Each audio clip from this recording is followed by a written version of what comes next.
Good morning, this is Marks from the Bible in 1 Year. Today we're going to look at Exodus 34. Exodus 34 takes place after Israel's sin with the golden calf. God commands Moses to carve 2 new stone tablets to replace the old ones he had broke. Moses goes up Mount Sinai again, and there God reveals his character in one of the most important declarations in Scripture. He's compassionate, gracious, slow to anger, abounding in love, and faithful. He forgives sin, yet he is also just, not leaving the guilty unpunished. We also see that God renews his covenant with Israel, warning them not to make alliances with the surrounding nations or fall into idolatry. He re-establishes key laws, including instructions about worship, festivals like the Passover and Tabernacles, the Sabbath, and offerings. The emphasis is on exclusive devotion to God.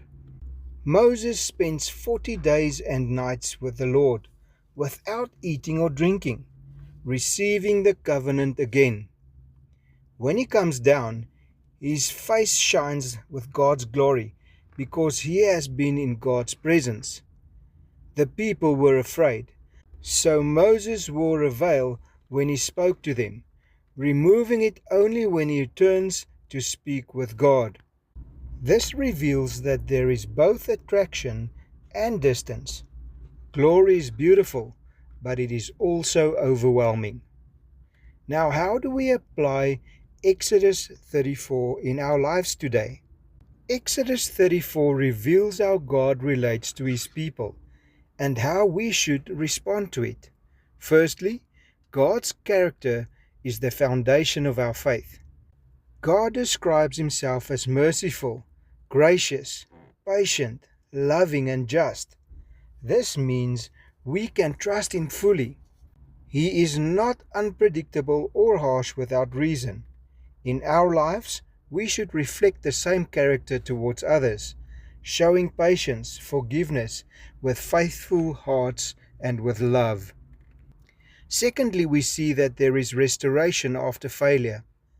Israel had just committed serious sin, yet God renews the covenant. This shows that failure is not the end. When we repent, God restores. Our relationship with him is not based on perfection, but on his mercy. We should also guard our heart against modern idolatry.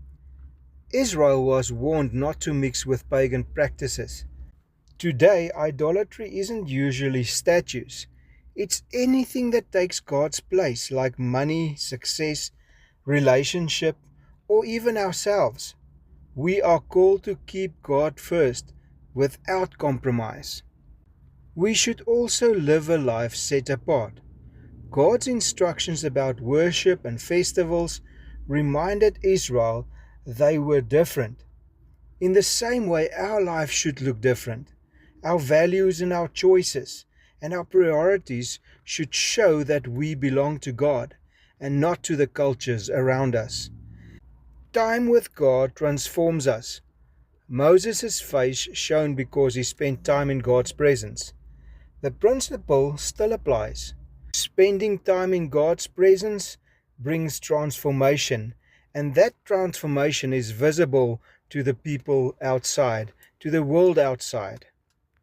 And finally, God's presence is not casual, it's powerful. The people feared Moses' radiant face. This reminds us that God is not just loving, he is holy and powerful. Our relationship with him should include both intimacy and reverence. In essence, Exodus 34 reveals that what began as a restored covenant through Moses finds its ultimate fulfillment in Jesus Christ. In Jesus, God's mercy and justice meet perfectly, and his glory is no longer veiled but made fully acceptable to those who draw near to him. Have a blessed day.